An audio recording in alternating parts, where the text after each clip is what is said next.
knew that they were writing this brutal song about 3 of the people they've written some of their biggest hits. Is this tea, or am I just really the last one to know? It could go either way, honestly. First reaction to Sabrina Carpenter's taste, well, actually the second thing. My first reaction was to the video, and, well, the gays are winning. And let's be honest, it's the gays and us trans girls who've kept the movie Death Becomes Her alive over the years. But my second reaction was to the song itself and how much it sounds like I Touch Myself. Good heavens. No, that's not an admission. Well, maybe it's an admission. We all do it, babe. But yeah, I thought we'd react to both songs and find out how close these songs really are. They're both well written. Some similarities are coincidental, but what I think is their intentional similarities are going to teach us a lot about good songwriting, but also a lesson in virality, because both songs were big cultural moments, right? And I think that was by design.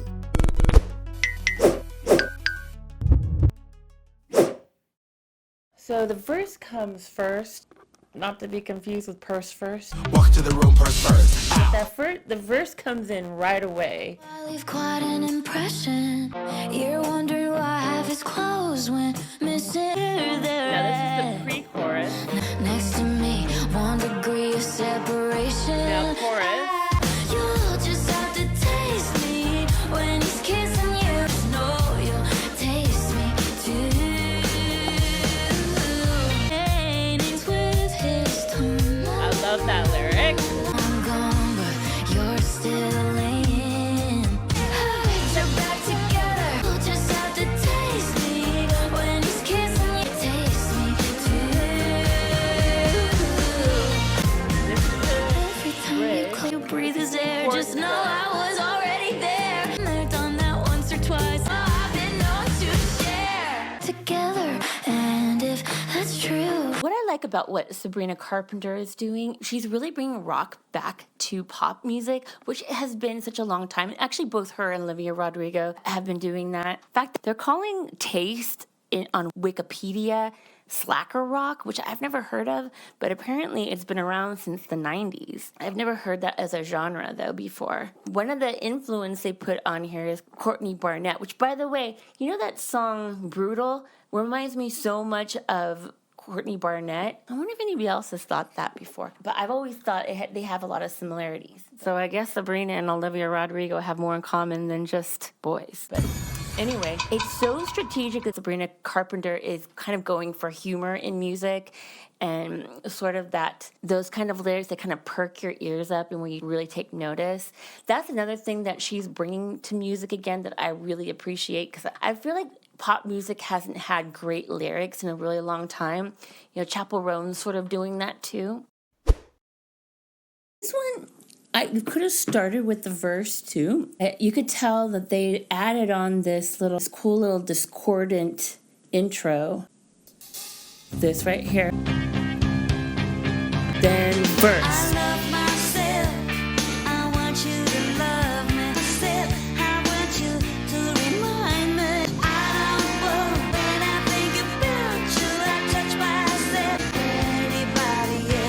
And now it goes to his bridge.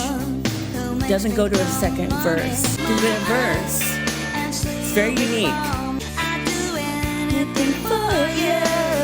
I don't want anybody else. I don't want anybody else. Oh no.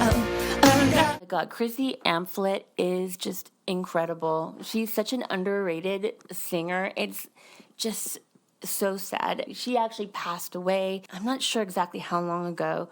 I'll put it up on the screen, but yeah, it was fairly recent. She was just incredibly underrated as a singer, and really hearing her vocals isolated like that really shows me how incredible she was. So I worked both these out, and what's interesting here, too many specific things in common that are very songwritery. And there's too many things not in common that are very songwritery. Let me explain that. In other words, they did things differently so that the songs wouldn't be exact copies. This is just a theory, but let me make my case. Do your owner scold you when you hump their legs?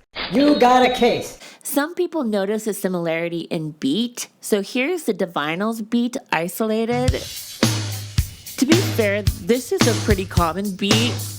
In fact, the first thing I thought listening to this is Love Shack, Love Shack, baby. I wanna make you mine. But when you add the bass, it's also pretty similar. This is a very balanced bass and drum mix, but let's play Taste. It's similar, and the difference is in production. We expect bigger beats today. It's much more compressed and sounds like they added distortion. The bass is more washy, but very similar. So both songs, the verse, have 2 sets of 4 chords that alternate every stanza. First stanza is B flat, C minor, A flat, E flat, and then B flat, E flat, A flat, E flat, right? 5 feet to be exact.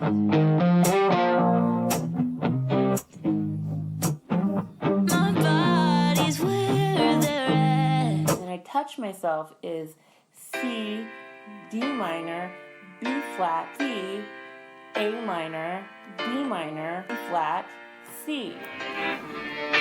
I want you to love me.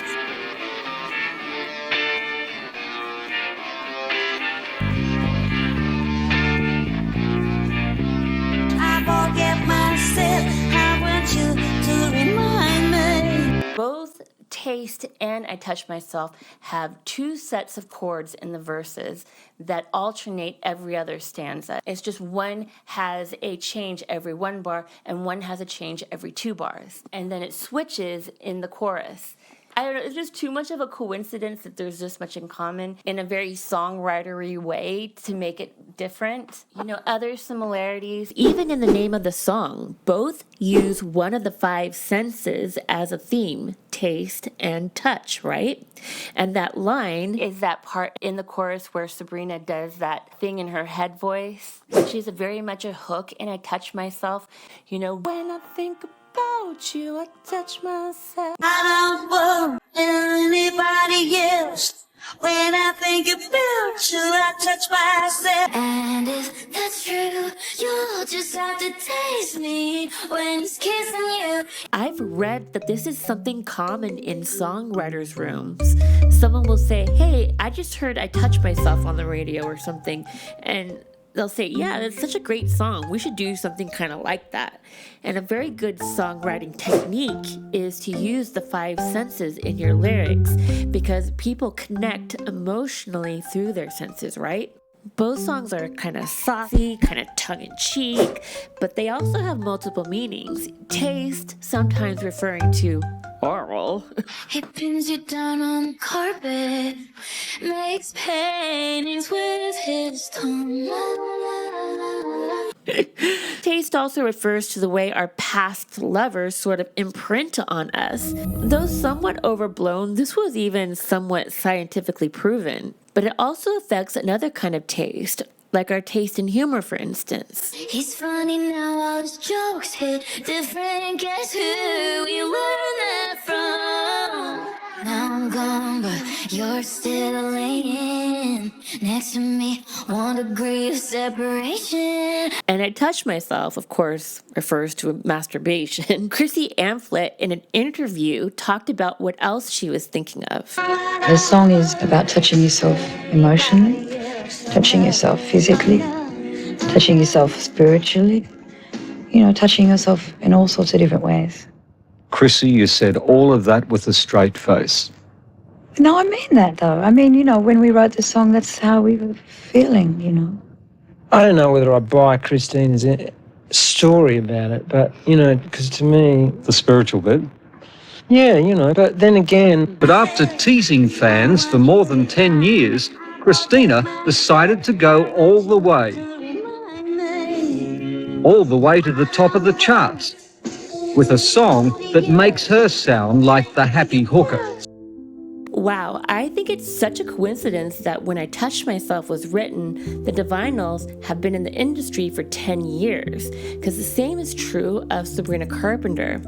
Taste is from her 6th album in 10 years, and she's just now breaking through. Could it be that Sabrina Carpenter or her team intentionally used the same strategy that the Divinyls used to break through? I don't know. But I actually found another really crazy coincidence. Oh my God, y'all.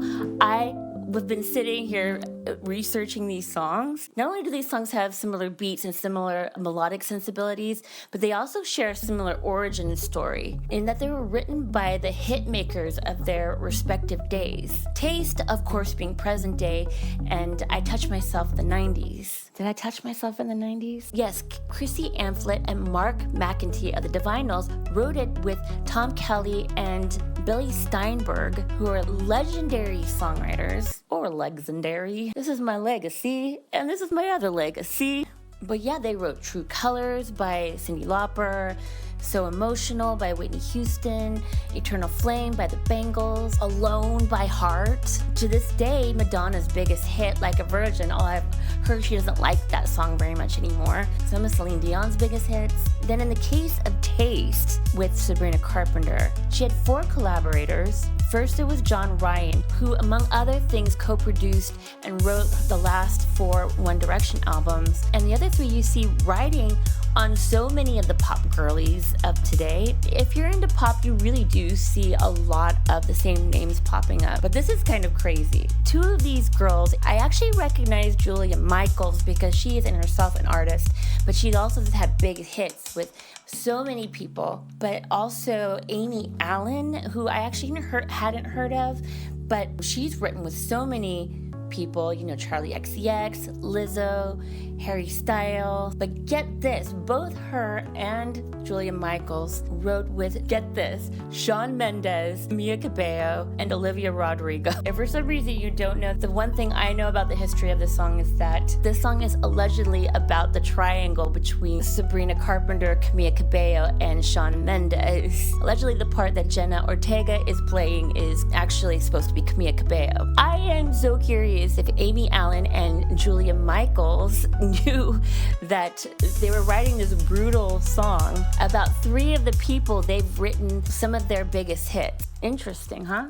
Is this tea, or am I just really the last one to know? It could go either way, honestly. But yeah, really interesting that these artists had written these songs in completely different decades, both with these huge hit songwriters. Yeah, anyway, let me know in the comments, are there other songs that you'd like me to do that you think kind of have a lot in common, possibly be stolen, or possibly homage?